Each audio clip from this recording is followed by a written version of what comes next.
In the city that never sleeps, Jay Cutler is no stranger to the laws of the land. It is Monday, September 11th. Preparing for an opportunity to maintain his crown, Jay rises early to begin the typical day of a champion. I know what goals I want to accomplish. So every day when I wake up, I look around, I have achieved so much. I look at myself in the mirror, I'm very happy with the results, but I still want more. I realize my physique still isn't tapped out to the point where I feel I can become better. I can become a better champion. That's what drives me. I'm training for Mr. Olympia year-round. It's not just a time frame where it's like, okay, you know, I don't need to think about the show until this date.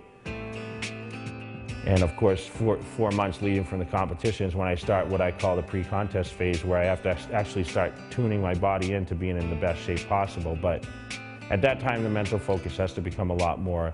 But there's not one day that I wake up, even now, that I don't wake up and look at myself in the mirror and say, am I ready to step it up to the next level? It takes a lot of mental preparation. I think really that's what separates a champion from just someone that's doing it for a task. The body's a unique thing where, I mean, it adapts to certain situations, and you can overtrain it very easy, but I always found that you cannot overtrain the body if you are eating enough. If you're under-eating, that's the only way you'll overtrain the body. And to enable efficient intake, each ingredient is weighed, diced, and sautéed.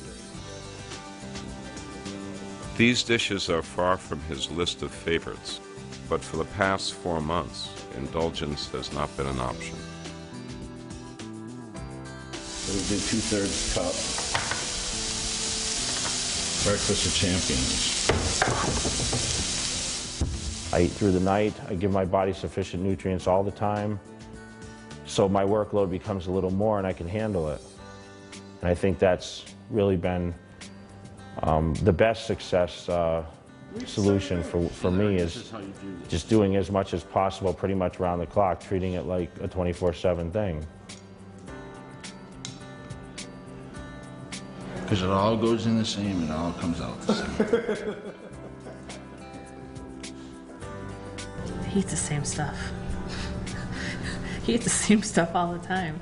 He really does. I mean, he may put a couple of different condiments on things, but he basically eats the same stuff. Even when he's dieting or not dieting, just eats, but more you know, he'll go from rice to pastas, and pastas put a little more weight on.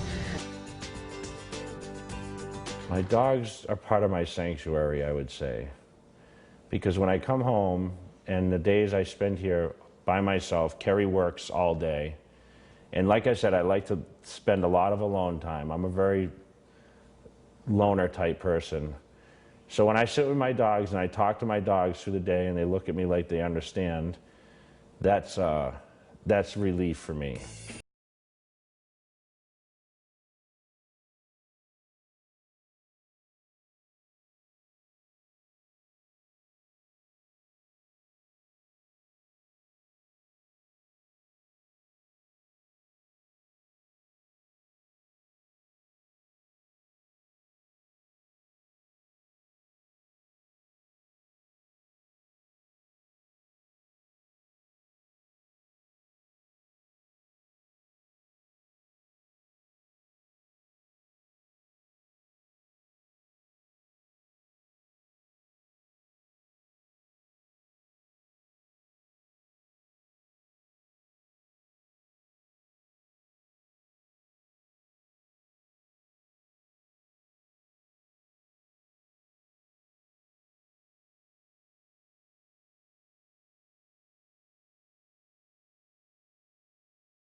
Traveled everywhere with us, and he travels with me on a lot of road trips because he's probably the most calm one.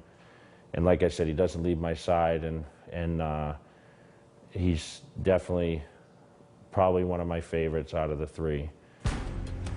Loved ones at home are merely a few who keep Jay motivated.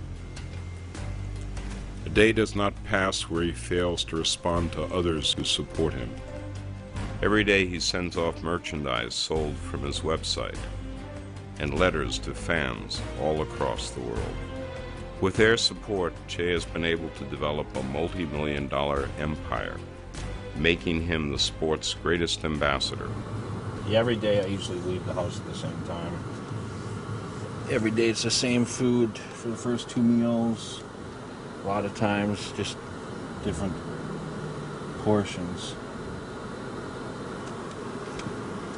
But I train all over the place. I train at every gym, every Gold's in Vegas. So Yeah, I mean, you're supposed to be a member, but I mean, they take good care of me there.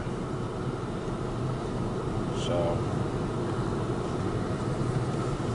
when I moved to Vegas I moved to train mainly for the title, but in 2002 I moved to Vegas, but I came here, for the real estate market, but also to train for the title because the gyms seemed to be the best for for training 24 hours a day, and that's, with me, it's a 24-hour day thing, so that's why I think Vegas is the ideal spot for me.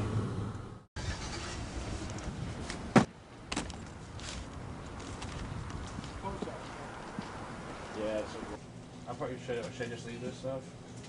Sure, you can. some's done. He knows the names of others just as well as they know his. Okay, you got it. There is no aura of celebrity, only the authenticity of familiarity. See you, Jay.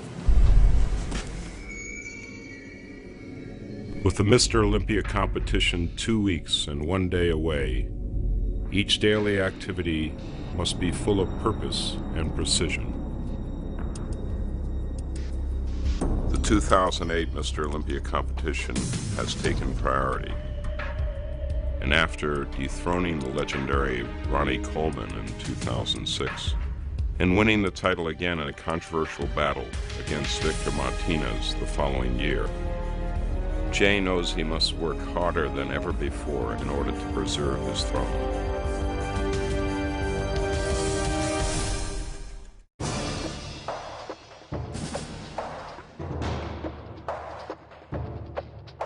Jay Cutler's in a world of his own right now. Jay Cutler looks incredible. His legs, his triceps, his traps, everything about the guy is incredible. Right now, he's the #1 guy in the world, and I understand why. I see the way he trains, what he does. There's no one that's gonna touch a man. I think he's absolutely awesome. They were doing a photo shoot here back last summer, and they were shooting him outside. And just to watch him train is just phenomenal. To watch him pose and the different poses he does, he's just a monster. I want to see myself changing, and I want to make the improvements and be better than I ever have. I want to see changes in my physique that people say that can't happen. I've always been against the odds. I've always been the guy that, in the beginning they said I'd never be a pro bodybuilder, and then, it turned into, once I turned professional, I was told I'd never be a good pro bodybuilder, and then, I won one professional show. They said, well, you can't win the big one, and then I win the big one, and there's still always ways that people try to tear you down, but I know what physique that I want to build. I know what goals I want to accomplish.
Jay is organized for a bodybuilder. He's the most organized, focused, deliberately purposeful bodybuilder I've ever met. Probably the most organized person I've ever met. And so it's like you see him and his great success now, and you think, well, you know, he has the genetics, you know, he's big, he's meant like that.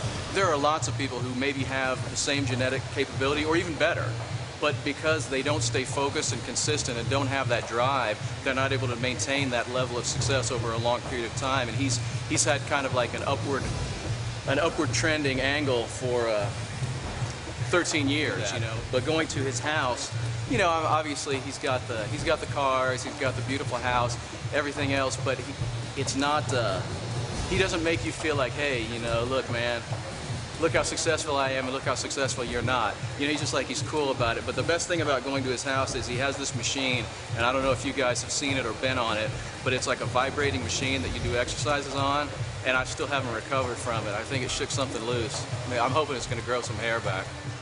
It's actually an honor to be working out at the same gym as the Mr. Two-time Olympian. Sit around and try to pick up some extra advice from me anytime I see him in the gym. Oh, he's definitely inspiring, you know. Yeah, definitely. I mean, he's, you know, anytime somebody like that comes in and they're training so hard, it makes you want to step up your game. And being a fitness competitor myself, it's definitely makes me want to step up my game. So.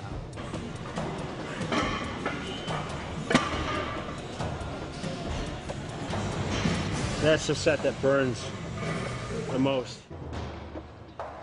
After working out, Jay takes time to advise 23-year-old Zin Kroon, a rising star in the sport of bodybuilding. Just eating chicken right now. I'm eating tilapia. Like Jay, Mostly tilapia. Zin will be earning his pro card at an early age. Great. Good front lat spread.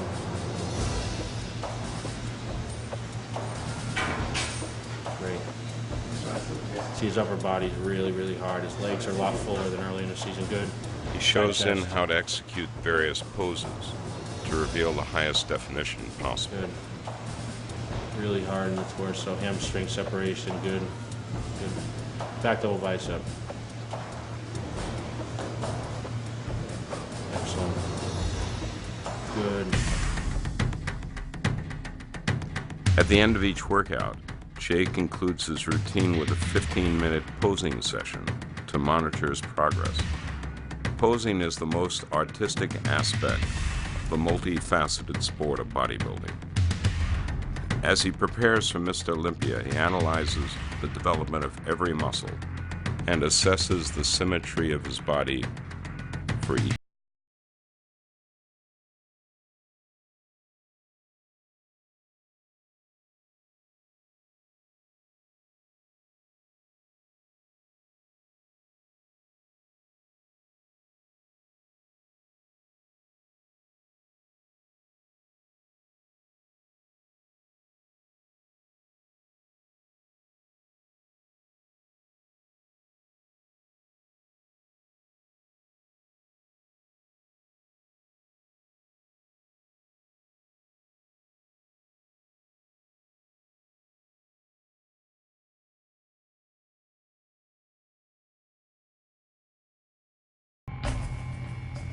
After a complete gym session, Jay experiences muscle fatigue, exhaustion, and even nausea.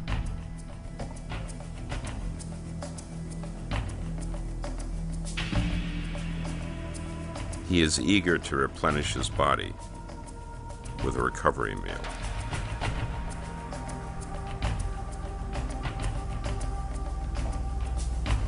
The time that passes between workouts and eating are often quiet, as it can be difficult to even talk until he is physically and mentally in a state of equilibrium.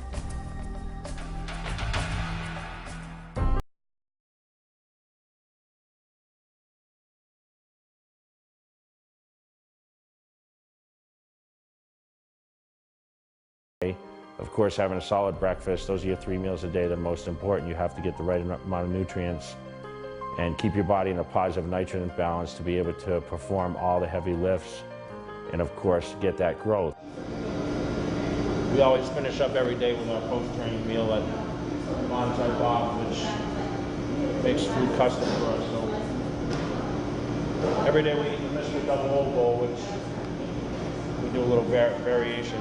Today I'm doing 12 ounces of chicken breast, 1 cup of rice with some onions, and then Ryan's having just garlic and chicken and rice. So every day we usually roll here after training and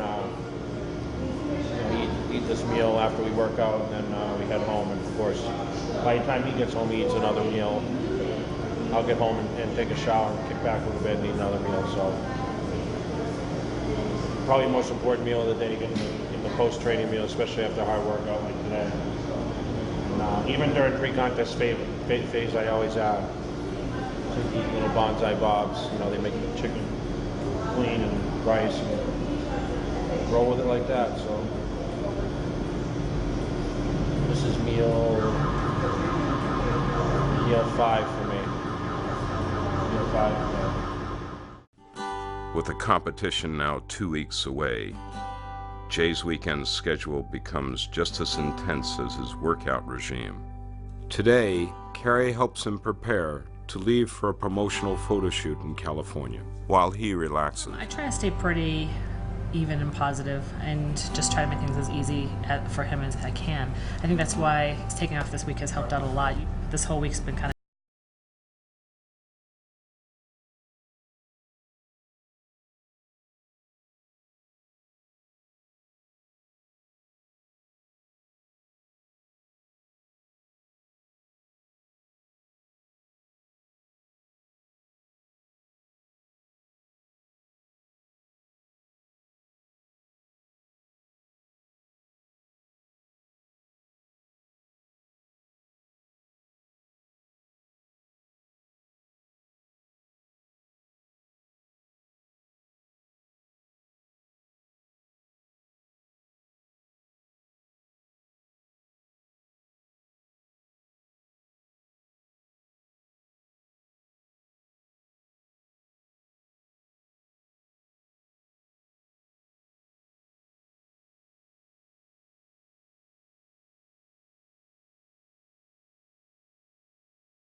probably 4 or 5 days a week.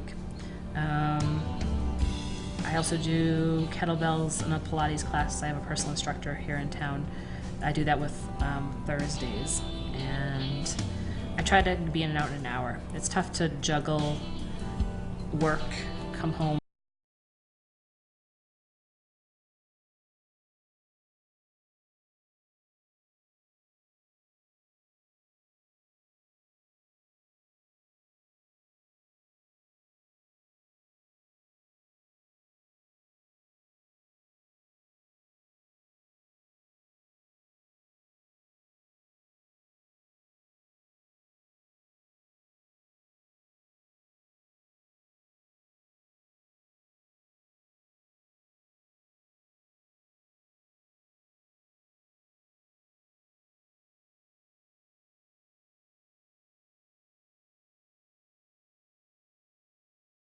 Without KERRY being there by my side. And, you know, besides helping me with all this show stuff, I mean, it goes a long way. The relationship is there, the friendship. You know, KERRY's my best friend. Are you gonna miss me while I'm gone? She's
Meets with two of his closest associates, Eric DILAURO and Dave BOURLET.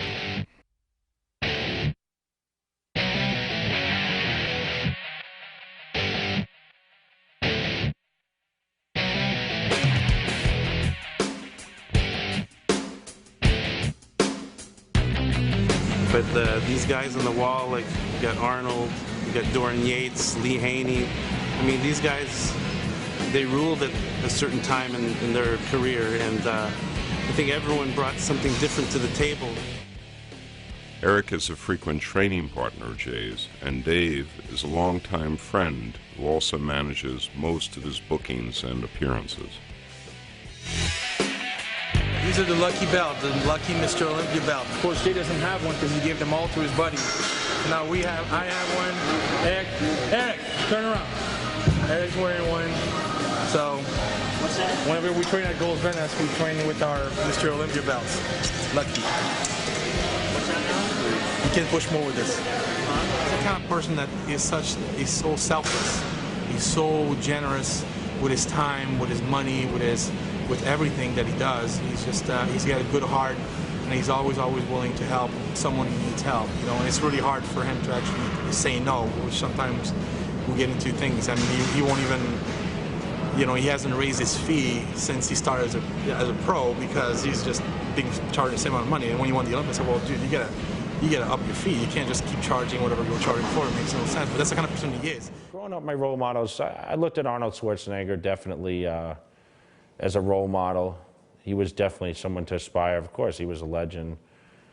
Bob Paris was someone I read his book Beyond Built when I was a teenager, and that's kind of the book I used in my training to help achieve the physique that I wanted, and I learned how to work out and nutrition through him. And I looked at his physique, but not only his physique, but also his whole complexion. He was just a good-looking man that I realized there was a marketing side to bodybuilding. I was always the guy that people always said, oh, you have a good look for bodybuilding, and I never understood why. I had a certain physique, but you know, my face seemed to be a selling point. You know, I was a good-looking white guy that, you know, kind of that all-American look that people look at as somewhat of a marketing strategy. And Joe Weider always told me in the beginning, that's when I first got contracted with him, I was kind of a cover boy for him. And I guess that's why I led to Bob Paris somewhat also, is, you know, he was a good-looking, marketable guy, but with a great body.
Squeeze it.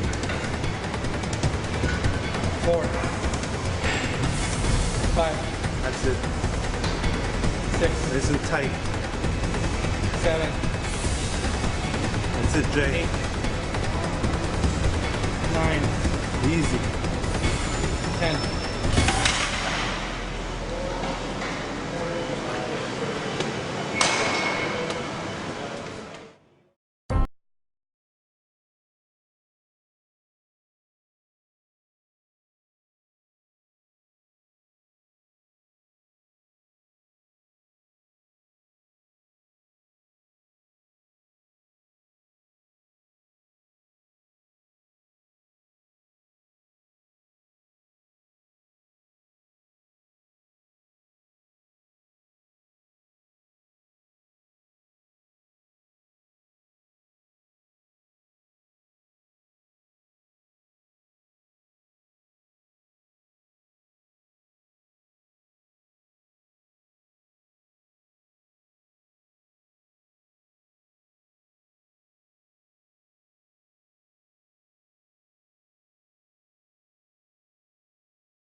They discuss how much he's advanced in just 1 year. They also acknowledge that there is much more work to be done to guarantee a win. It's good though. After months of the most rigorous regime he has ever followed, one problem remains: body fluid. I wanted to be 283 before I came down. That's my goal, even if it's water. That way it gives me reserves. I need the reserves so when I crank down, I don't lose fullness, you know. This is good for me though for 2 weeks, really. Usually I'm not as tight. Right, no 6 I wasn't that tight either, really, was I? Learning different things that are going to put you on the best level possible to win the title that year. I mean, it's different every single year. If you would ask me, well, what are you doing this year different from last year? It all changes. A lot of it changes. After being in that climate for so long, I've been there for whatever, 14 weeks. So when I come out here, I think being in an environment too where there's air conditioning, it's not good for you either. it's man. just for you me. You can't sweat, man, in that air conditioning. To get out here and I'm weighing as much as I'm weighing, it's different. I'm never this heavy. Especially when I feel I didn't even eat that much today, you know. His ability to shed and retain water shifts as he crosses state lines, an inconsistency that promises to be a significant obstacle.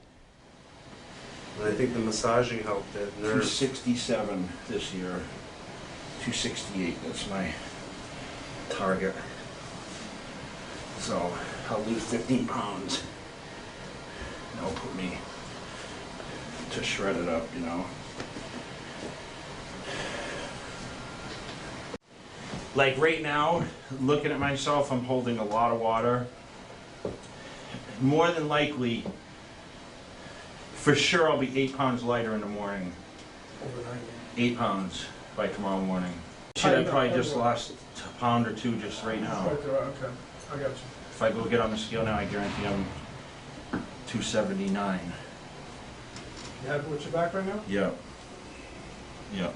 Because the fibers are there, and I mean it's blurred out because there's water, but my back wins the show. So I mean that's what the key is. You know, forget my legs are just beyond everyone else's, you know. No one's going to have the strided legs like mine. I mean, you guys saw that the other day, you know. Right, no, I saw that. You saw how tight I was the other day. What did I weigh the other day? High 270s, I think. Yeah. You eager to get it on? Oh, yeah. Yeah. Anticipation starting to, No. No, because I'm not ready yet, you know. When I'm ready, then I'll be, okay, let's go. I'm still pretty far from being, I mean, if I'm talking I'm going to lose 15 pounds, it's not like, okay, I'm ready to go. Right. You know, give me a few days and I could be ready, but I'm not close yet, you know, so. Wednesday, September 24th, 2 days before the games begin. Jay unwinds with family and friends, reminiscing about the days of his budding career. Jay sat on Sunday with his shirt off at the Mandalay, sunken in a chair, disappointed, and said, should I continue? Should I keep going? And I thought it was like a trick question, because his abs were, I mean, you're crazy, abs were like sitting down, got that tan on, day after the show. And, keep in mind, going into the show, people who had seen him were like, oh my God, what happened to you?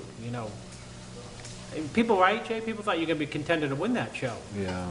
I mean, people, Chris Lund, I mean, anyone who had seen him, Kevin Levrone said, God, you're going to chance to. I remember specifically Chris Lund saying, you're going to give Ronnie a run. That's like, wow, Ronnie's Mr. Olympia. So Jay said, should I keep going? I said, are you kidding me? You can beat all these guys. Piece of cake. And now, what made you say, 99. you know what? How did you do the next year?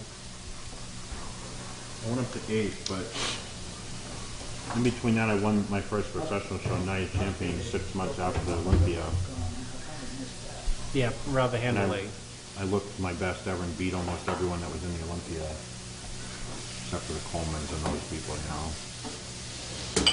So I moved up to 8th, and then I went on a European tour after the contest where I got 8th. And 2000, right, Jay? yeah, Chris and I went to Europe, and I got second to Coleman at 2 of the tours over there, and that's when I actually got to stand next to him, because remember, on the Olympia stage, when you're 15th, you don't stand next to the guy that's first, Yeah. What did I make for prediction at that show, Jay? And you said you can beat him easy. 2000 on the tour, so, you can beat this guy. So I dedicated the whole year of 2001 to train specifically for the Mr. Olympia, and I gave my body the whole year to train. Just because something worked for you before may have no relevance whatsoever on this year.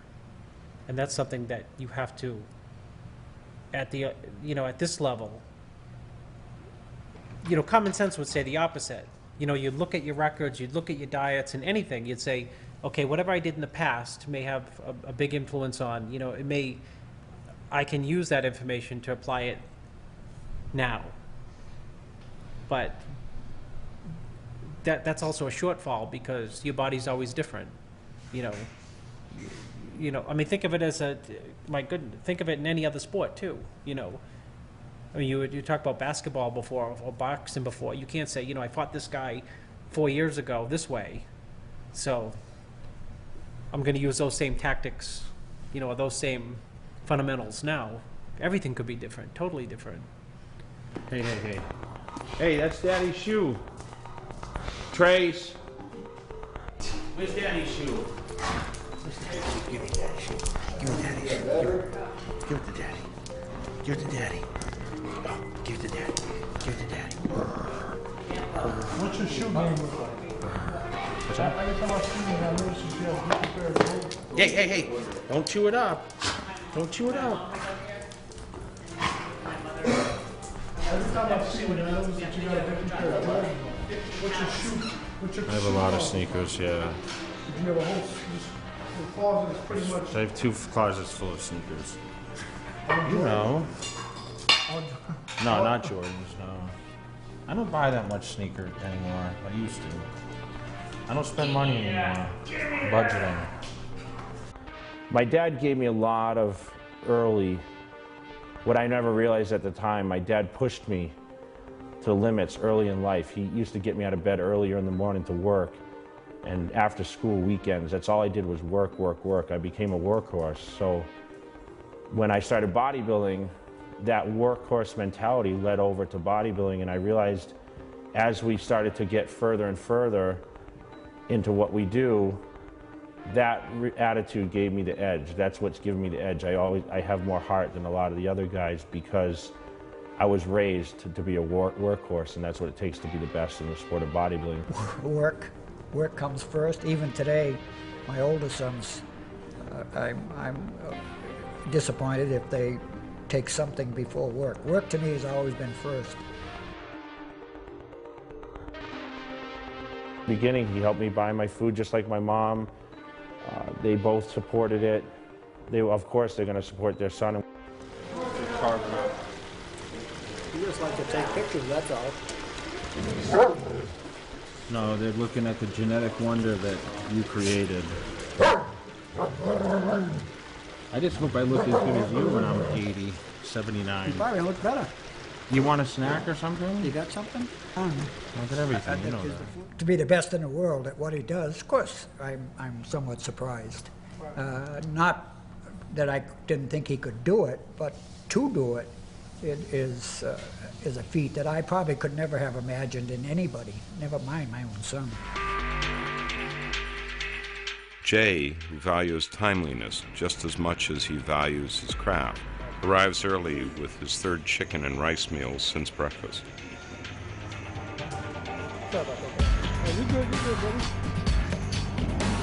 He doesn't believe in rushing and is cool, calm, and collected, ready for the weekend's first event, the press conference.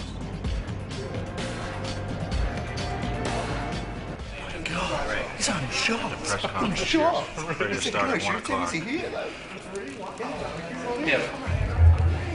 They're lining us all up, getting us ready. So what this is the time when people ask questions, you know, maybe last year's show or, you know, how everyone's looking and all this other stuff. So this is our time that we can be vocal.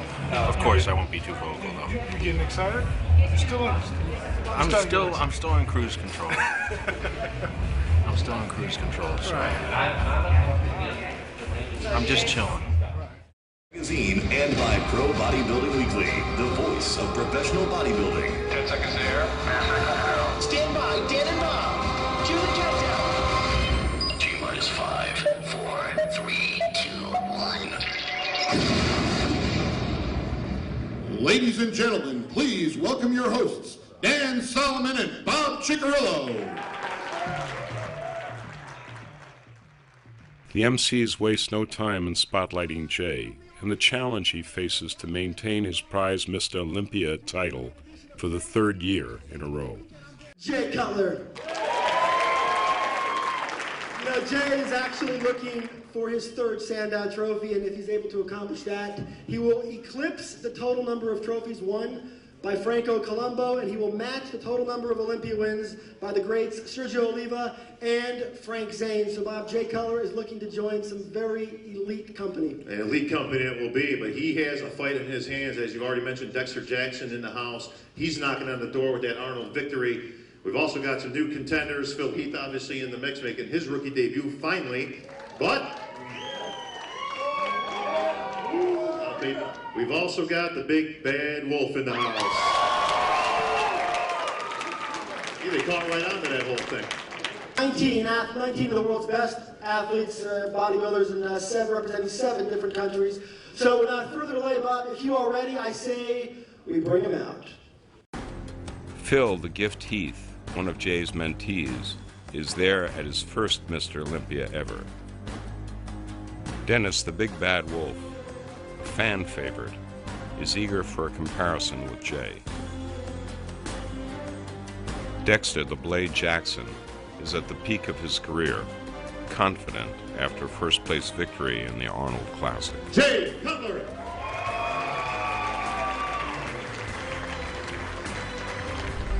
Oh man, so what's up with that? You were running away from Dennis Wolf? Was he in the show last year?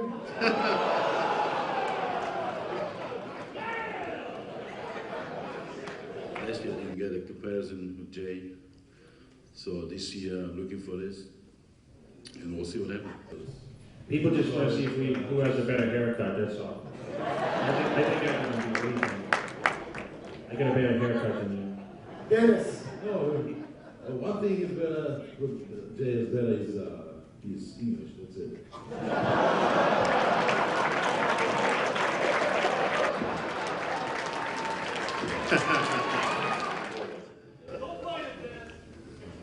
No, it's you know, we didn't get the comparison last year. Of course, you know, it wasn't my call, and I'm looking forward to being able to fill everyone's sights this year when we stand next to each other and see what goes on. You know.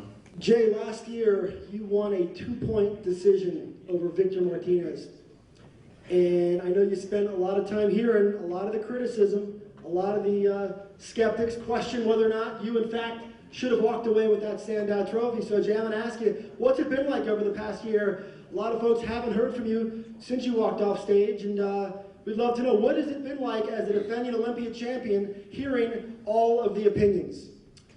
Well, opinions are something I had to deal with. You know, I was told in the beginning I'd never be a great bodybuilder, and you know, I was, you know, bridesmaid to Coleman so many times, and of course, you know, him not being in the show and me defeating him in 2006 was a big step for me.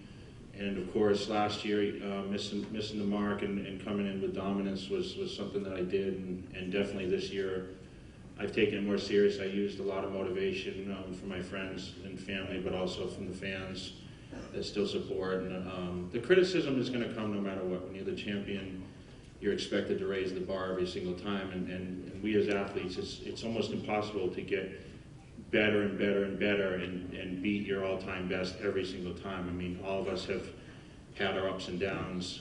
Of course, for me last year, you know, I stumbled quite a bit, so I was able to retain the title, and you know, this year I think I'm back to form. I've done everything I needed to do.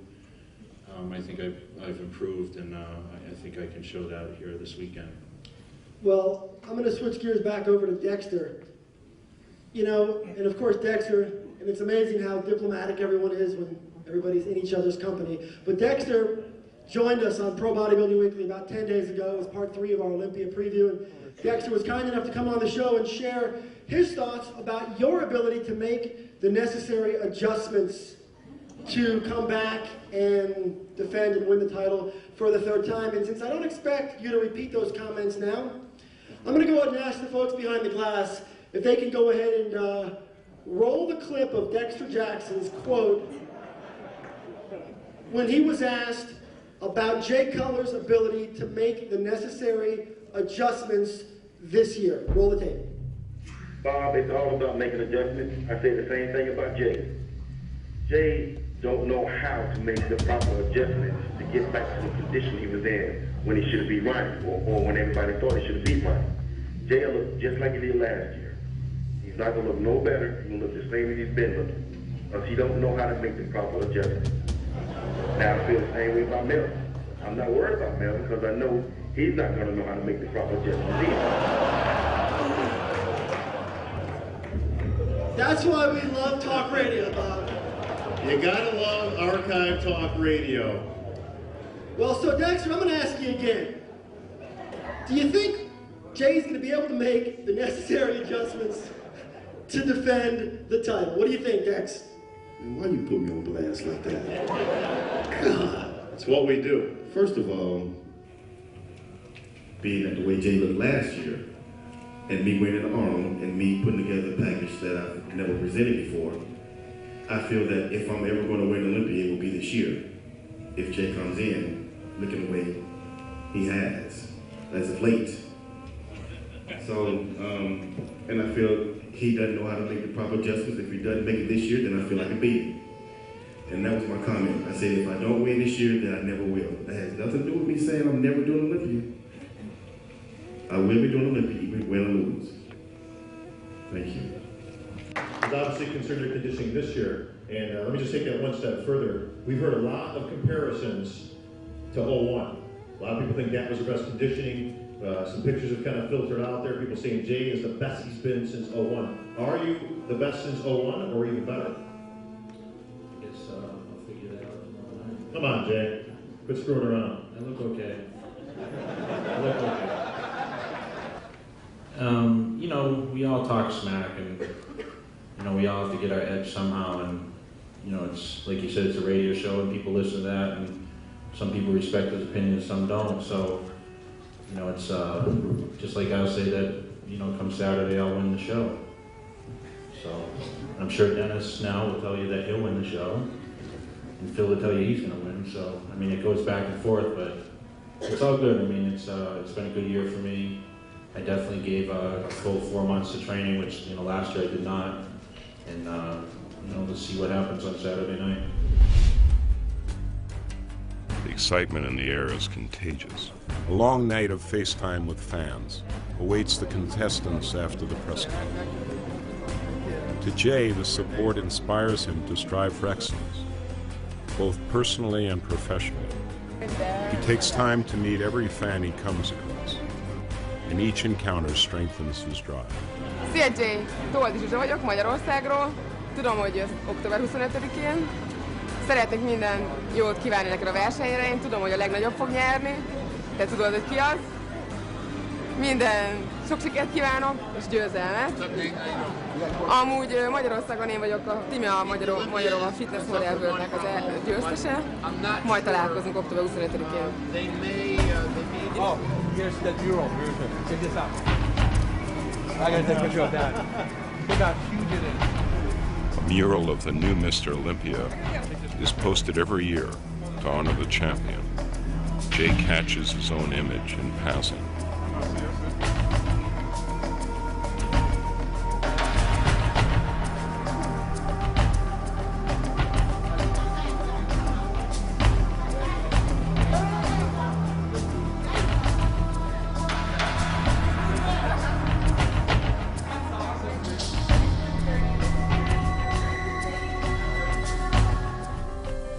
He receives a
Jay is right now this is the Meet the Olympians.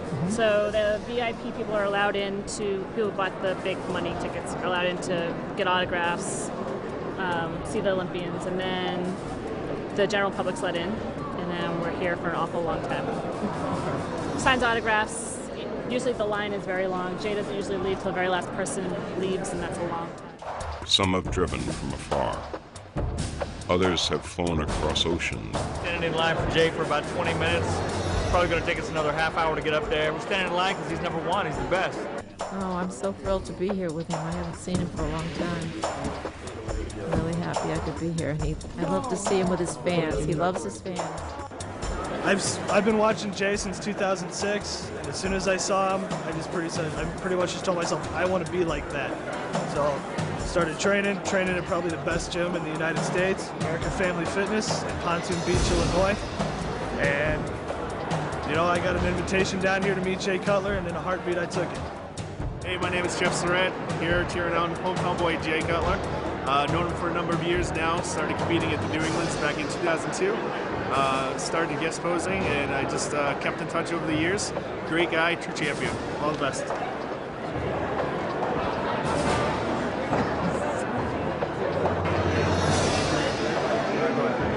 Thank you, Jay. Thank you, Jay.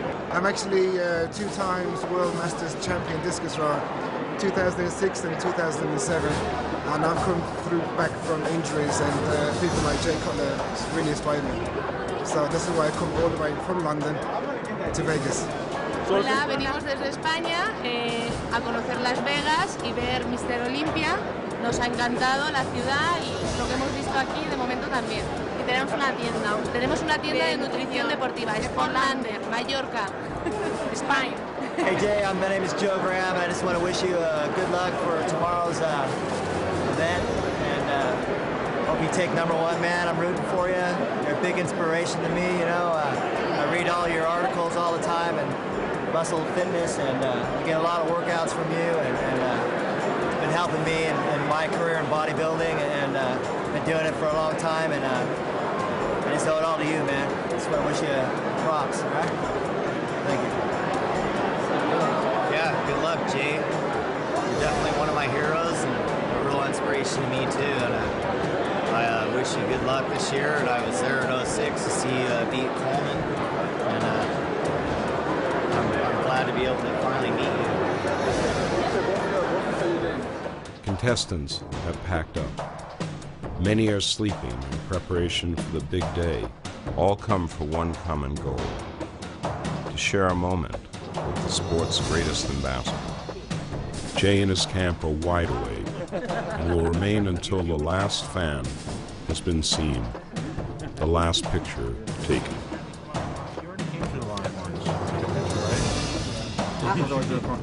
You cut the line.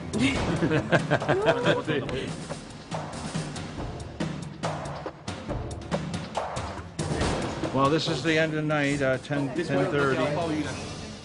And tomorrow's game day, so we get home, finish eating another Dakota can tomorrow. Get the rest of the water out. That's it. Off to bed. 1 o'clock. I'm going to actually eat through the night now and eat until tomorrow.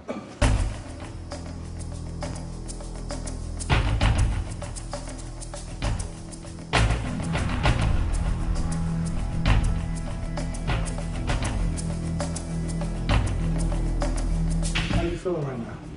Feel good. Feel ready. You're about an hour away from performing? 9 o'clock, I think. 9 o'clock? So yeah, you got countdown begins. 55 minutes. What was your day like today? Relaxed quite a bit, did some tanning, and pretty much just posed and made sure I dialed in all right. Do you feel like what percentage do you feel like you're better than last year? 200. So you're 200% better than? Yeah. Couldn't be prouder of the guy. You know, we've had a really good year. And I've seen his dedication since he started training for the O. And, you know, I know he stuck to his diet, he stuck to his routine. And he's been in good spirits.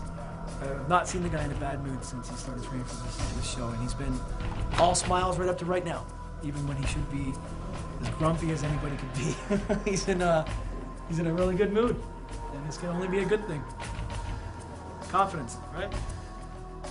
Ironically, Jay maintains a temporary state of weakness in order to be strong. He is intentionally dehydrated, hungry, and emotionless. Keeping his temperature low by laying on the ground, Jay rests his body, saving all energy for today's prejudging event.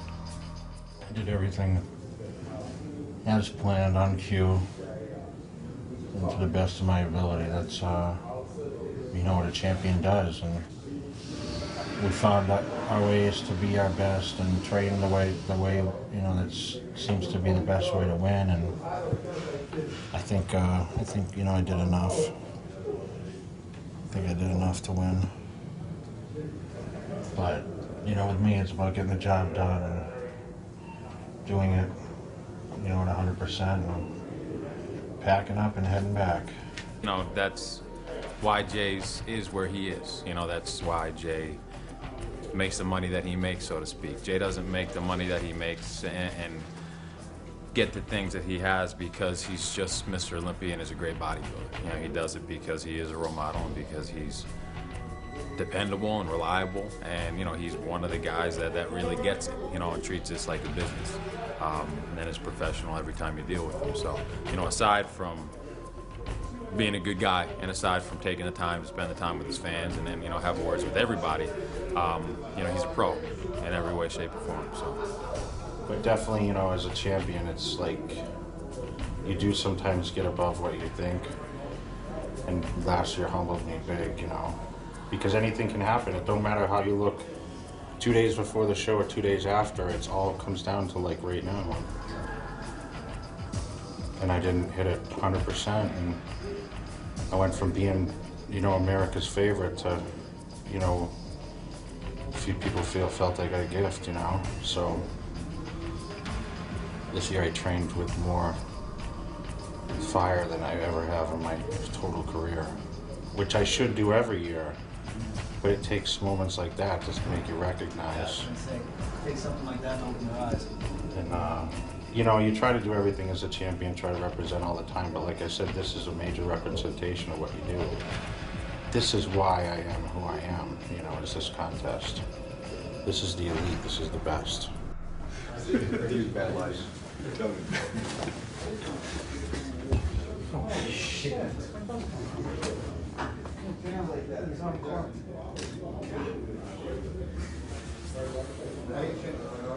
Oh, my God. You didn't have any of that. Guys, in about 15, 20 minutes.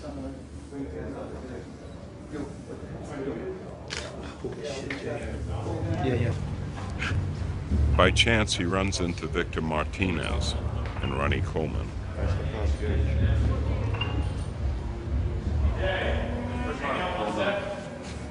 What's that?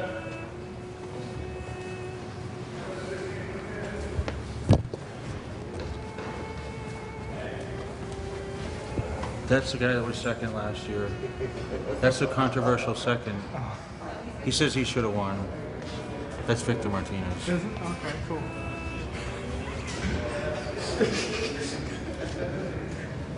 Oh, here comes the enemy. Ronnie Coleman.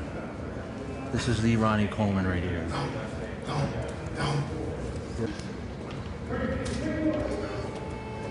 You ready? Big J, I'm finna suit up. It's a surprise. Ready to do it again? Oh yeah. So this is the guy that I fought for a couple years. Not 8 years. Now he all by himself. Yeah. Running the show. The Ronnie Coleman. The one and only. I'm the one that's been there time and time and time again. I fought all those years against Ronnie Coleman, the best bodybuilder ever.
Las Vegas, Nevada, Jay Cutler.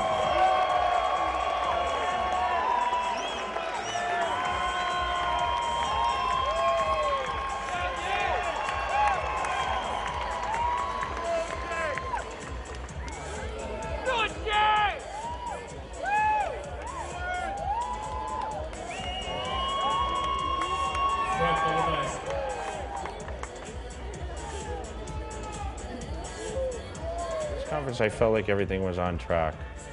When I left my house to go down to that prejudging on Friday night, I felt that everything was on track. I felt I was good enough to win.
When I knew I wasn't good enough to win is when I started sweating on stage on Friday night, and I knew there was a problem.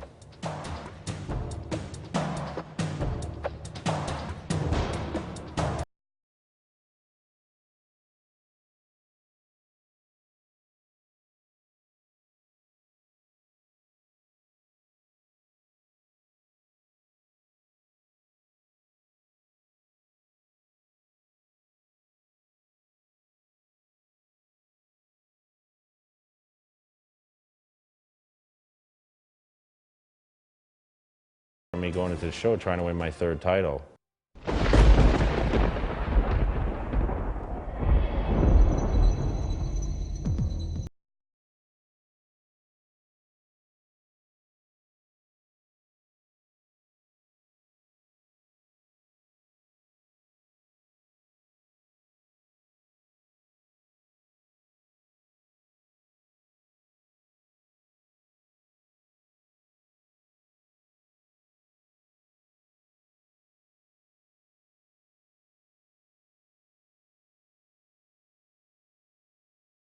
Nerves high, pressure on. The escalating tension has finally reached its climax. And after this performance, the world will find out if Jay's destiny is triumph yet again.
I knew Dexter won.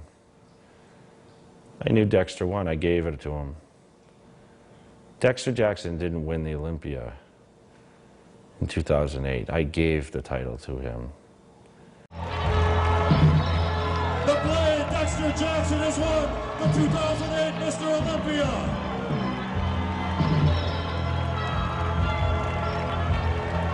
Ladies and gentlemen, how about a big hand for our runner-up, two-time Mr. Olympia, Jay Cutler. I gave it to him by not being my best. And that was the talk before the show. Everyone said if Jay Cutler's at his best, he will win the Mr. Olympia. But if I wasn't at my best, I would lose.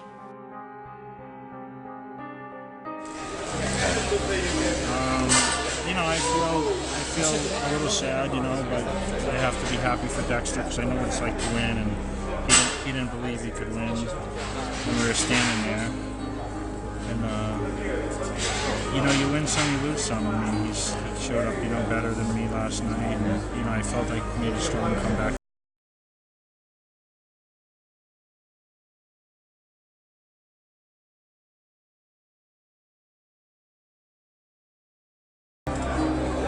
You know, I'm happy that I was able to come back and at least show progression rather than stay the same or go backwards. And I just hit my mark, you know, right tonight and not last night. And Dexter was better.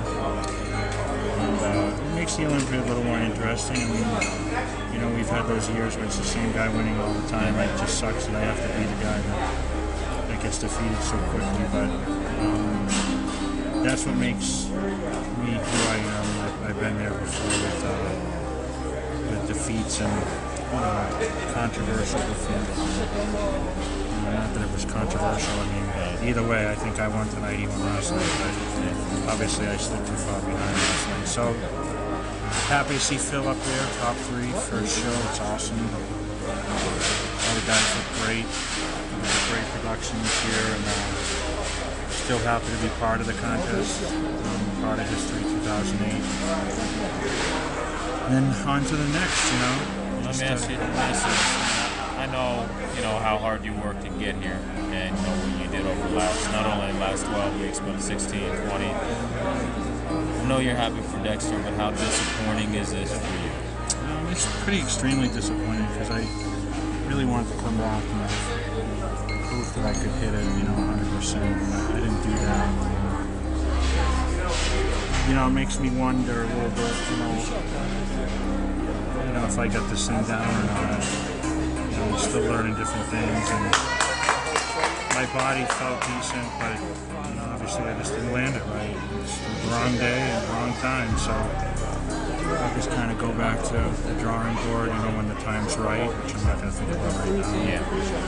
And, you know, enjoy a little downtime, get back to some of my normal life, get back to business that I've decided for the last 4 months, and, you know, regroup and decide what the next step is for Jay Cutler, you know. Now, I know you said you can't think about it right now. Is there a chance that this will be the last time we see you on stage? You know, you never know when your last show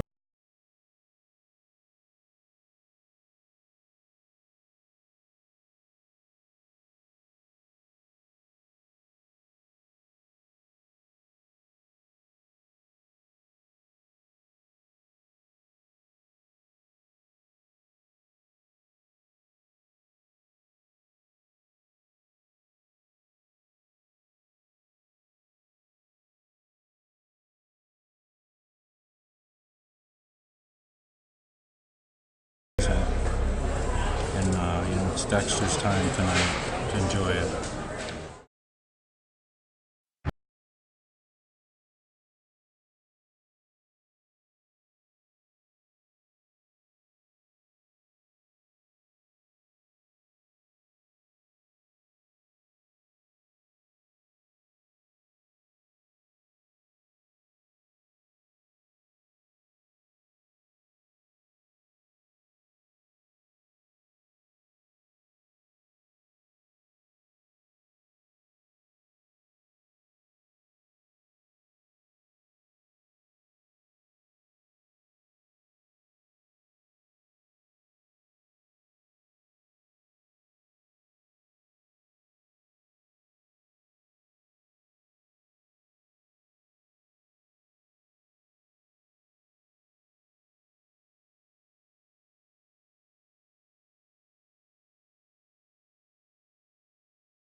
To be where I'm at.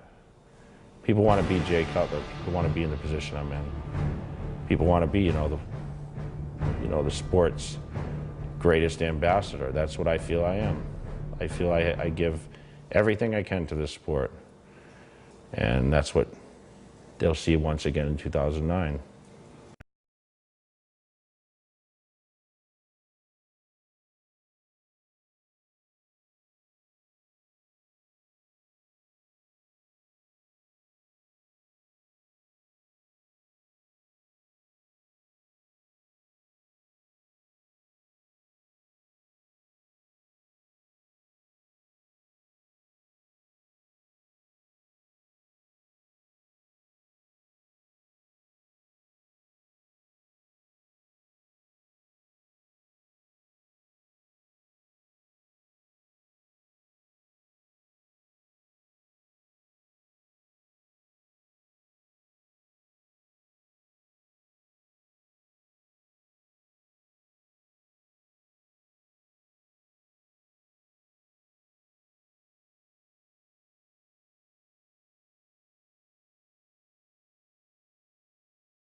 What the biggest thing is for building muscle, how I got so big so fast, but definitely the nutrition early on definitely helped.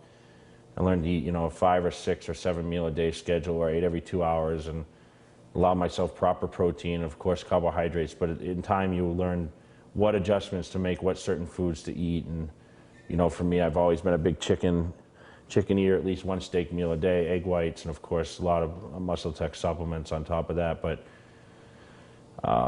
for me, training on a 5 or 6 day a week schedule in the gym, definitely taking at least 2 days off seems to work, benefit me. So whether I train 3 days straight or 2 days straight and take a day off, sometimes 6 days a week straight and take a day off, which I'm training right now, that seems to be suitable as long as you're training each body part at least once or twice a week and doing a repetition range of 8 to 12 repetitions and keeping the weight heavy and strict. A lot of people train for repetitions, which isn't really necessarily the best way to build muscle. You want to keep your repetitions low, around the 10 mark, and of course push as much heavy weights as possible. Heavy weights build muscle.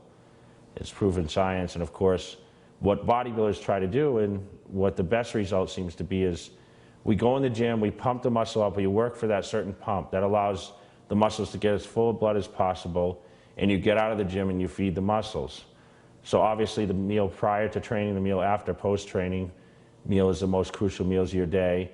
Of course, having a solid breakfast, those are your 3 meals a day that are most important. You have to get the right amount of nutrients and keep your body in a positive nitrogen balance to be able to perform all the heavy lifts and of course get that growth. And probably massage about 3 days a week to help open up the tissue, allow a lot of stretching. I have people that stretch me, and that allows the muscle to become bigger, more defined, more conditioned, and of course more flowing, so your physique looks more open and more relaxed, so you can get the best cuts, detail, and conditioning on top of balance to win the competition. So there's a lot of factors that actually go into building the body, and many things that come into play when it comes to building a bigger physique.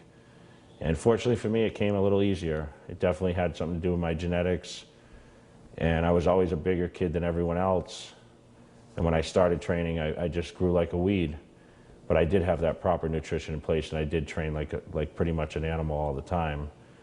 Pretty much my training year-round, I'm training for Mr. Olympia year-round. It's not just a time frame where it's like, okay, I don't need to think about the show until this date.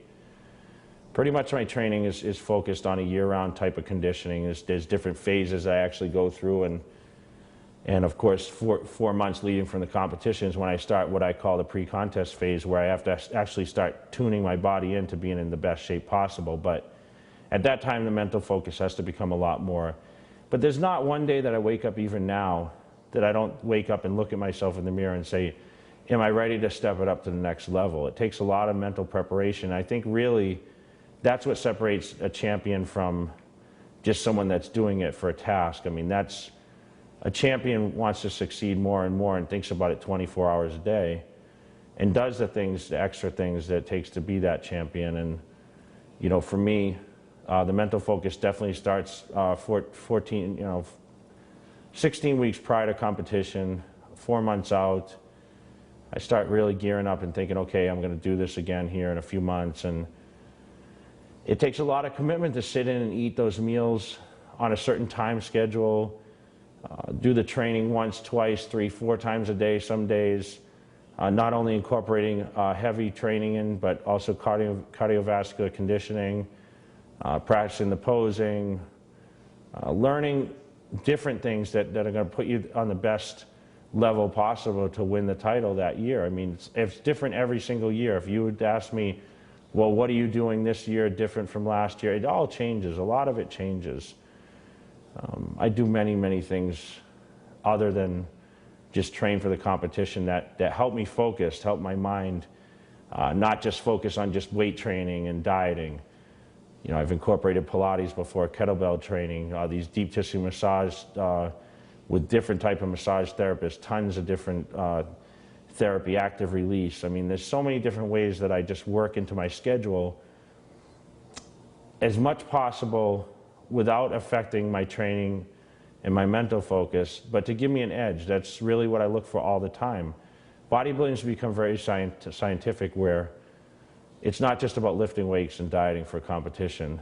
You have to sit there and plan and methodically plan out a map of what's going to tune your body into the best without just weight training and dieting. You know, you have to get the muscles to react properly. You have to get the physique to balance out as much as possible and create that illusion that you didn't have the year prior. And you can't just do that with food and training on the same schedule. It all switches up. You train more days, you train less days. You know, you do more volume training, you do less volume training, you do higher reps, lower reps. The food varies week to week, day to day. There's just so many different things that mentally you have to be prepared to say, okay, I had a plan to do this, but we're going to change it, we're going to do that. And you have to realize that you listen to your body and not listen to your mind sometimes. And that really takes a lot of mental preparation to be able to handle those ups and downs. The most effective techniques is doing, of course, the stuff that allows the least amount of stress. Stress seems to be the biggest factor in training for competition. You can't have a lot on your plate and focus 100%. So you have to have everything spaced out perfectly. So sometimes, you know, weight training once a day, allowing your body to only have to do 1 cardio session a day, that seems to be the best alternative. That way you can throw in all that extra massage and the extra posing, and if you want to do the Pilates or the kettlebells, that kind of stuff. You just can't run ragged all day long. So basically, you have to give a lot of time for rest, recuperation, and time to eat your meals, and not be in the gym beating yourself up more than you really need to. And your body gets into a zone. After about 4 weeks of training for competition, your body gets into a certain zone. It starts to read what's going on. And the body's a unique thing where, I mean, it adapts to certain situations, and you can overtrain it very easy. But I always found that you cannot overtrain the body if you are eating enough. If you're under-eating, that's the only way you'll overtrain the body. So I eat pretty much around the clock, where my eating habits, you know, in the past have been, okay, I have 6 meals a day. I cut the meals at a certain time, and that's it. But nowadays, it pretty much goes around the clock, where I eat 24/7. I eat through the night. I give my body sufficient nutrients all the time, so my workload becomes a little more and I can handle it. And I think that's really been the best success solution for me, is just doing as much as possible pretty much around the clock, treating it like a 24/7 thing. I train certain times with iPod. Pretty much when I'm with partners, it works a little easier when there's no music involved. And honestly, in the gym, they play music, but I don't even hear what's going on most of the time. I'm so focused in the sets. I'm buried, my mind's buried in the weights. I'm not really paying too much attention to anything else. I might do cardiovascular training to music, because it's pretty it's pretty repetitive. What's some of the music that I listen to rap, I listen to, you know, hard rock, I listen to pop. I mean, anything but country and classical I listen to, and love songs. I don't get into too many love songs. Any song from Linkin Park definitely gives me an edge. That's what I pose to pretty much, hardcore rock type. I don't know what Linkin Park would be really called. Alternative, I don't know. My definition of success is, number one, reaching your own needs for what you want to do. We all set specific goals. I tried to set realistic goals in the beginning, and for me, success was definitely becoming someone of, you know, the popular nature, where I wanted to be known as an achiever. But I think pretty much for me, success nowadays is just being a role model for people. I mean, and having people look at your life and aspire to what you do.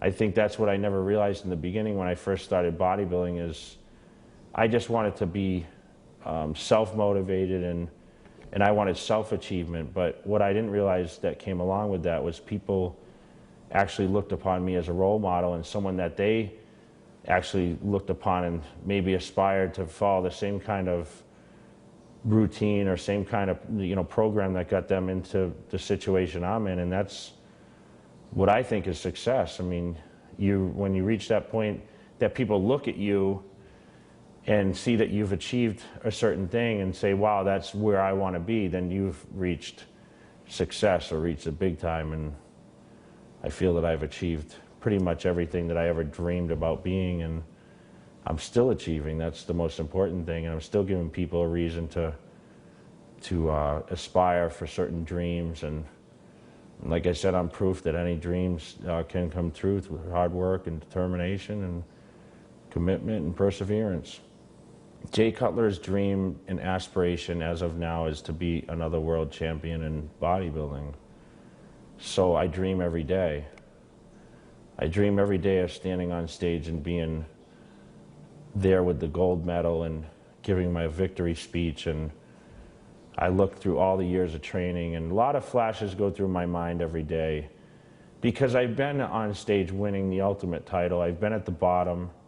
I've been in the middle. I've won every championship there is, and there's nothing like winning the best of the best achievement and being the champion at what you do and being the best in the world at what you do. It's what other motivation can you have to be at the pinnacle of your career and not only win once, twice, but 3 times? I mean, that's just, you know, icing on the cake at that point. And you know, right now, my aspirations, my dream is to be another world champion. I want to be Mr. Olympia. That's what I want to do. I want to train all year, give all I can, all the dedication, all the time, all the ups and downs that make it all worth it in the end when you sit there and you hold that trophy and you hold the gold medallions and you're declared Mr. Olympia and the ambassador of the sport of bodybuilding. There's nothing better than that.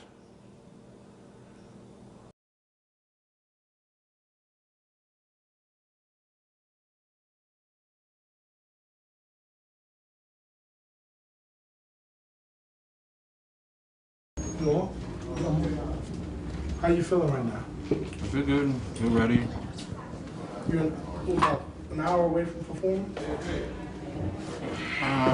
9 o'clock, I think. 9 o'clock? So yeah, countdown begins. 55 minutes. What was your day like today? I relaxed quite a bit, did some tanning, and pretty much just posed and made sure I dialed in all right. Do you feel like what percentage do you feel like you're better than last year? 200. So you're 200% better than? Yeah. What, I guess you've been doing this all, you're a veteran, obviously. Is there any nerves? What do you think, what's going on through your mind now? What are you thinking about? Just trying to make sure I eat enough to stay ready to compete. So even an hour before, 55 minutes, less than an hour to go, and you're still eating. Pretty much. Your body's gonna stay running all the time, you know? And I'll stay on this cold floor to keep my body cool. And then keep my body relaxed. Right. You don't want to tighten up anything, let them think so. No.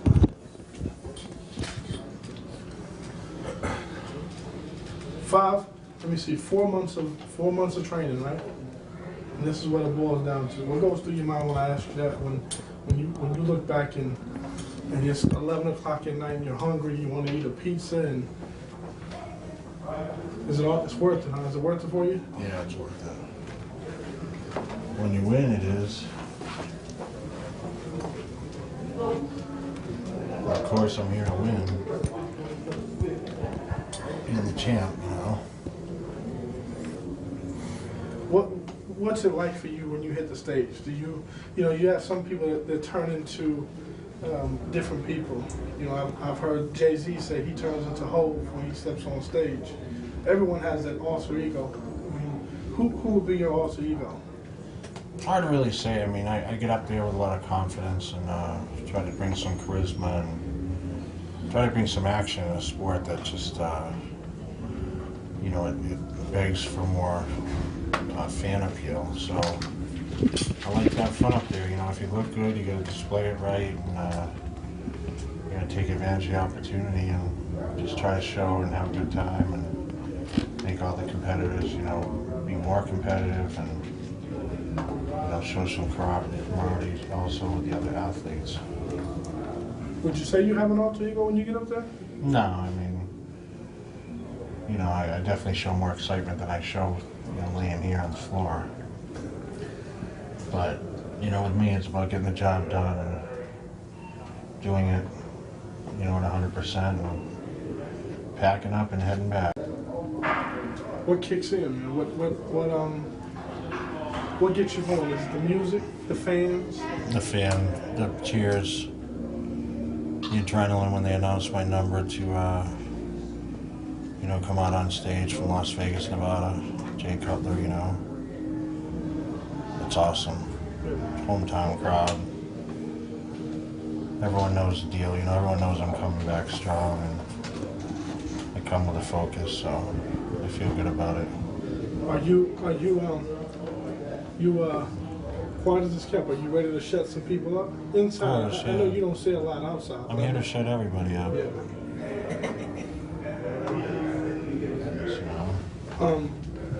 What about this pose off deal? That was one of the hypes that I keep hearing everyone talk about. Is the pose off with Dennis Wolf.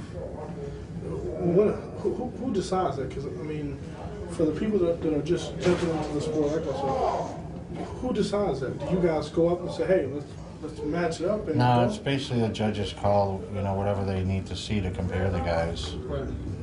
That'll be the first call, you know, me, Dennis, and Dexter. But they won't have. They'll make it so everyone wants to see that. Do you think that's good for the sport for you? Yeah. Yeah, you gotta give the fans are the ones buying the tickets, you know. Supporting the magazines and supporting the athletes. Are you looking forward to that? Yeah, I'm looking forward to it. Once again, you want to... Hey, buddy. What's up, man? You want to shut some people up, you know? Yeah. Yeah.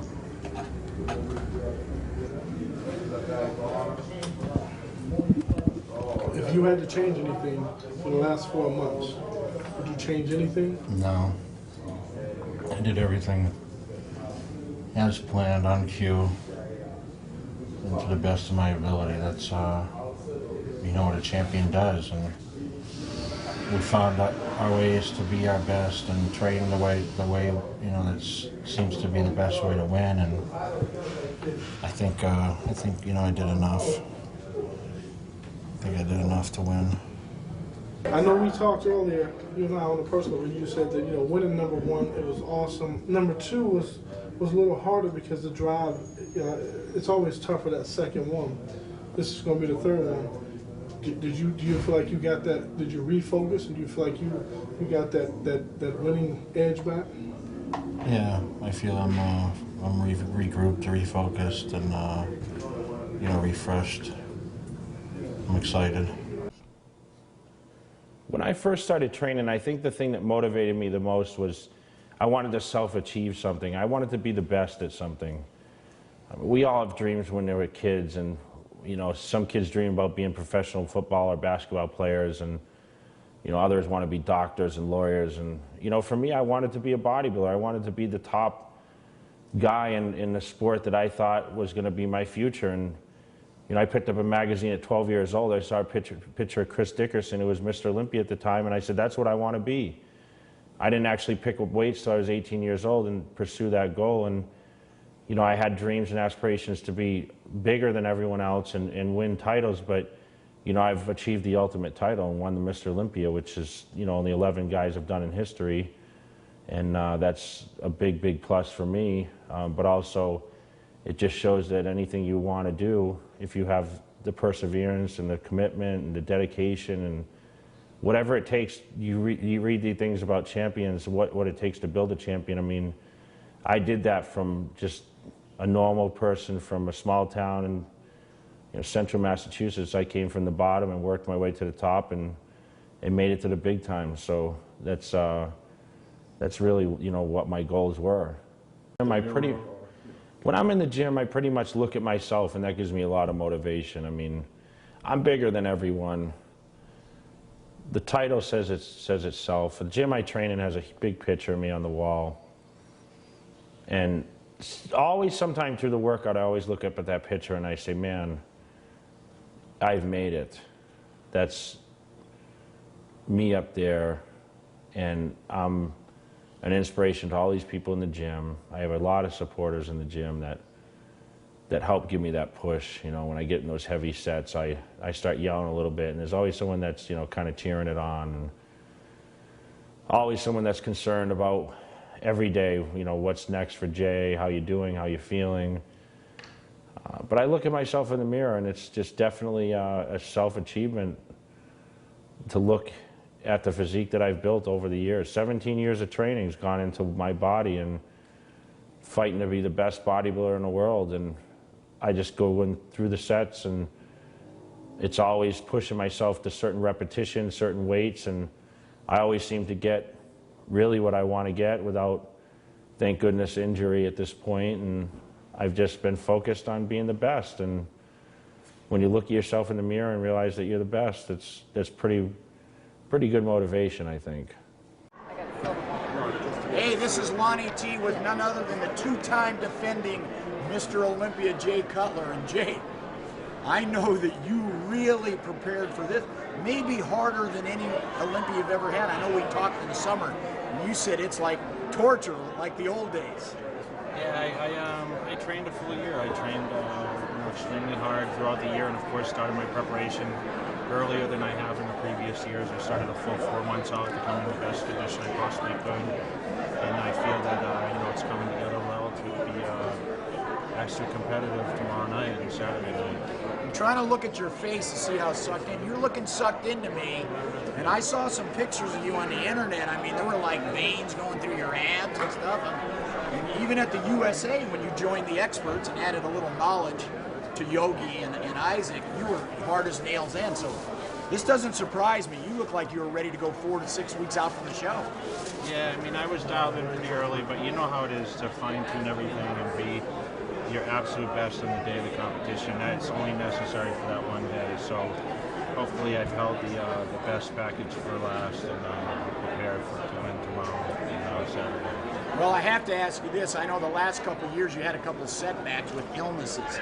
How did your pre-contest training go this time? Any setbacks? Everything went perfect. No setbacks, and we're a few hours away from showtime, so hopefully it keeps going the way it is. Now, how does a two-time champion feel at this stage? You still have the butterflies, or did you never have the butterflies during those great battles with Ronnie Coleman? Going back to 2000, 2001? You know, you always get a little nerves, and I'm more excited, I think, when I get to this part of the contest prep. And, you know, here we are now at the banquet to meet the Olympians, and this when now you've arrived and you've got the fans here and you're realizing that it's showtime. I mean, you're getting close to that final hour, and this is what I get excited for. This is like the whole weekend for me. Well, as Dexter Jackson pointed out at the press conference, I'm an expert in knowing athletes' weights, and in looking at you right now, I'm going to put you at about 268 pounds come game day. We'll see. I'm a little lighter, so we'll see. I was going to say 265, but I thought you were going to bump it up. Everybody adds a poundage.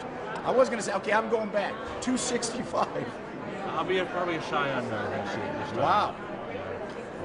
I can tell you have that quiet, calm confidence. You like what you've been seeing in the mirror. Yeah. You've been eating a lot of fish? Yeah, I'm on a fish diet. It's tough. But it's almost Miller time once again, so we'll see what happens. Any predictions? You never like to give predictions. I do. Well, if I'm at my best, I'll win. I bought it last So year. it's the big And the bad news, of course, is I found a venue for the Junior Cal. And you will be back on June 20th, my featured guest poser again. Well, I'm excited to be there, man. It's always the best fans in California and at your shows, and you know, you've been a good friend and supporter of myself, so I'll be there come June 20th. I'll be Here he is, Lonnie T's pick right now, the night before the prejudging. I think my discipline comes, number one, because I'm a role model to people. That's really, nowadays, I'm looked upon as a champion, and I'm kind of expected to do what I do, but it still has to be self-motivating. You still want to look a certain way. You still want to have certain achievements, and I don't just go to the gym to go through the motions every day. I want to see myself changing, and I want to make the improvements and be better than I ever have. I want to see change in my physique that people say that can't happen. I've always been against the odds. I've always been the guy that, you know, in the beginning they said I'd never be a pro bodybuilder, and then, you know, it turned into, once I turned professional, I was told I'd never be a good pro bodybuilder, and then, you know, I won one professional show. They said, well, you can't win the big one, and then I win the big one, and, you know, there's still always ways that people try to tear you down, but I know what physique that I want to build. I know what goals I want to accomplish. So every day when I wake up, I look around, I have achieved so much. I look at myself in the mirror, I'm very happy with the results, but I still want more. I realize my physique still isn't tapped out to the point where I feel I can become better. I can become a better champion. That's what drives me. And to have all the fans from around the world, I travel every weekend doing guest appearances. I see all my fans around the world. I get 100 emails every day from these fans, and that's what really, how can I not get out of bed and train at the fullest? I mean, this is what I want to do. There's not much else to my day but eat, sleep, and train. That's what I'm paid to do. That's what all these sponsors are paying me to do. I'm expected to go there and do the best I can and represent, and of course, you know, be the champion on the way. And that's really, being the champion is what really gets me out of bed every day. I'm the champion. That's, you know, that's a huge, huge plus for me.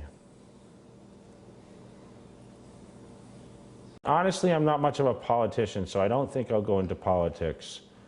But I could see myself in some sort of film industry or something where I'm in some sort of entertainment field, because I feel I do have the gift that helps me be social with certain people. And even though I'm a quiet, down-to-earth guy, I'm very good on cameras, and I'm very entertaining if you spend enough time with me. So it's something that I could pursue in the end. I want to be a rock and roll star, because I love to perform, I love to be on stage, and I love to have thousands of screaming girls underneath me. Yeah. Right, Larry?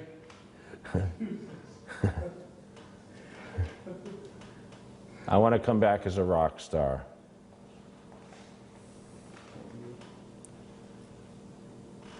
Rock star status, baby. Right, Cooch? And she's sleeping.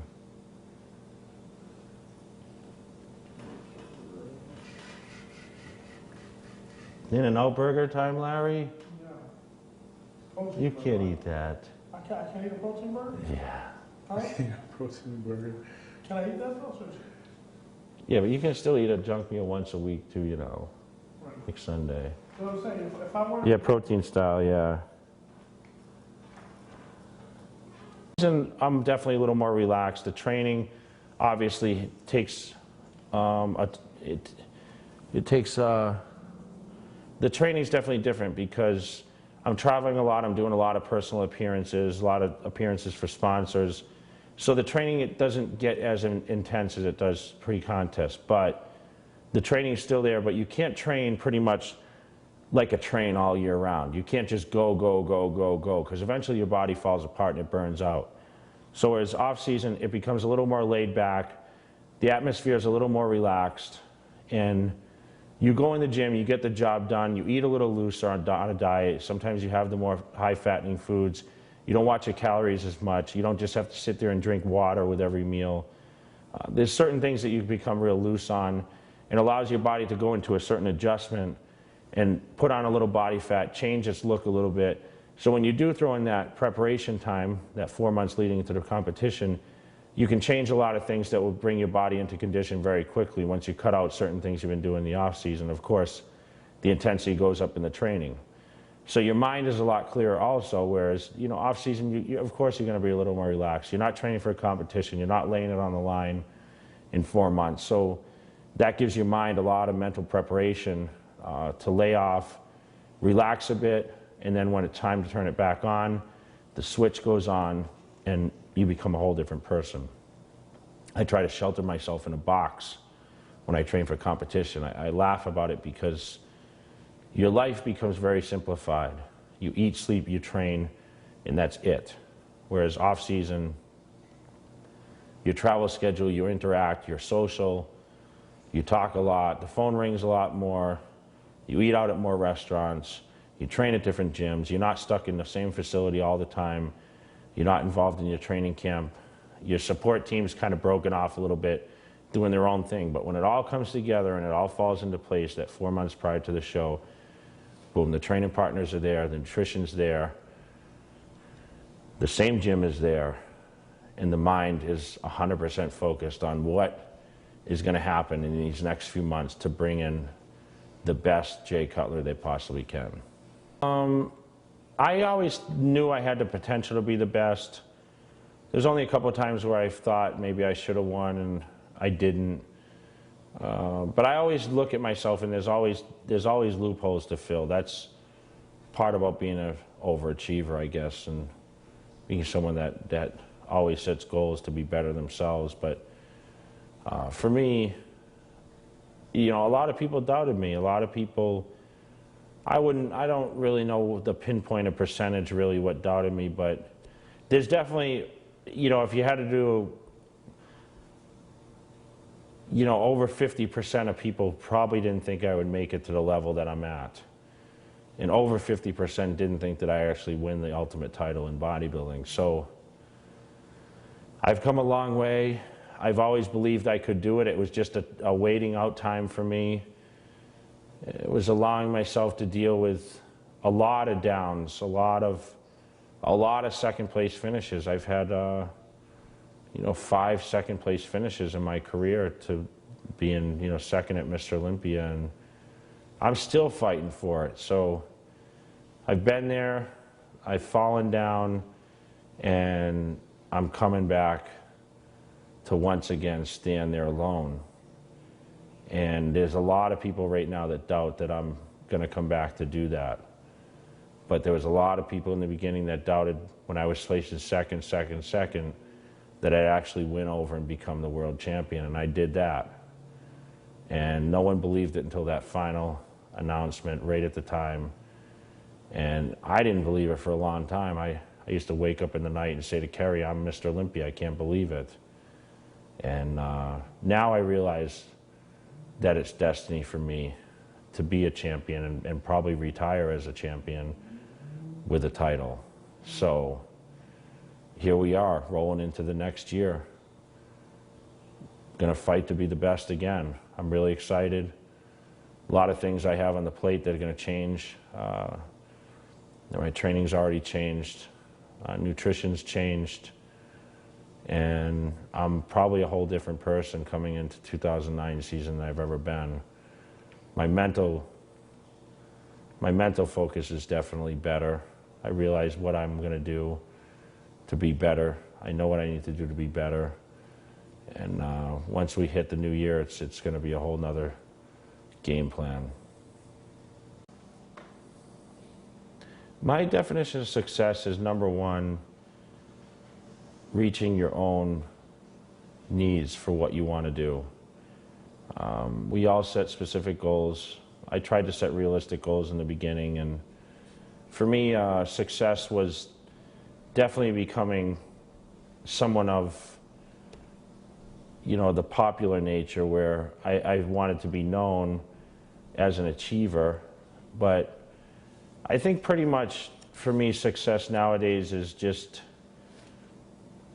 being a role model for people. I mean, and having people look at your life and aspire to what you do. I think that's what I never realized in the beginning when I first started bodybuilding, is I just wanted to be self-motivated and I wanted self-achievement. But what I didn't realize that came along with that was people actually looked upon me as a role model and someone that they actually looked upon and maybe aspired to follow the same kind of routine or same kind of program that got them into the situation I'm in. And that's what I think is success. I mean, when you reach that point that people look at you and see that you've achieved a certain thing and say, wow, that's where I want to be, then you've reached success or reached the big time. And I feel that I've achieved pretty much everything that I ever dreamed about being, and I'm still achieving. That's the most important thing. And I'm still giving people a reason to aspire for certain dreams. And like I said, I'm proof that any dreams can come true through hard work and determination and commitment and perseverance. Jay Cutler's dream and aspiration as of now is to be another world champion in bodybuilding. So I dream every day. I dream every day of standing on stage and being there with the gold medal and giving my victory speech. And I look through all the years of training, and a lot of flashes go through my mind every day, because I've been on stage winning the ultimate title. I've been at the bottom. I've been in the middle. I've won every championship there is, and there's nothing like winning the best of the best achievement and being the champion at what you do and being the best in the world at what you do. It's what other motivation can you have to be at the pinnacle of your career and not only win once, twice, but 3 times? I mean, that's just, icing on the cake at that point. And right now, my aspirations, my dream is to be another world champion. I want to be Mr. Olympia. That's what I want to do. I want to train all year, give all I can, all the dedication, all the time, all the ups and downs that make it all worth it in the end when you sit there and you hold that trophy and you hold the gold medallions and you're declared Mr. Olympia and the ambassador of the sport of bodybuilding. There's nothing better than that.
7 kids with just me there, it became pretty hairy sometimes. You know, I had a full-time job, and I'd come home and we'd put on a meal for everybody. And usually the 3 boys would have, the older ones, would have their friends in.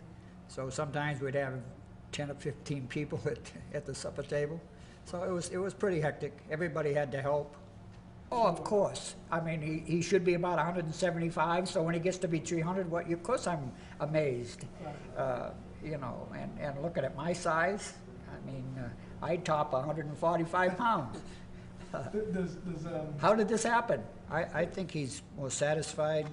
I think he's never going to be totally satisfied because he just wants to do better than he has done before. But I think he truly feels this time that he's at where he wants to be in preparation for the contest. He needed to be stronger, and so, and then for some reason, who knows? I don't know if he can even answer that. He became just, it seemed like it grew on him. It became something he wanted to do. It's like exercise. Anybody that does exercise, and I think will tell you that the longer you do it, the more you want to do it, the more satisfied you are, and depending on, you know, what your goal is, it grows on you, and you just get so you can't get along without doing it.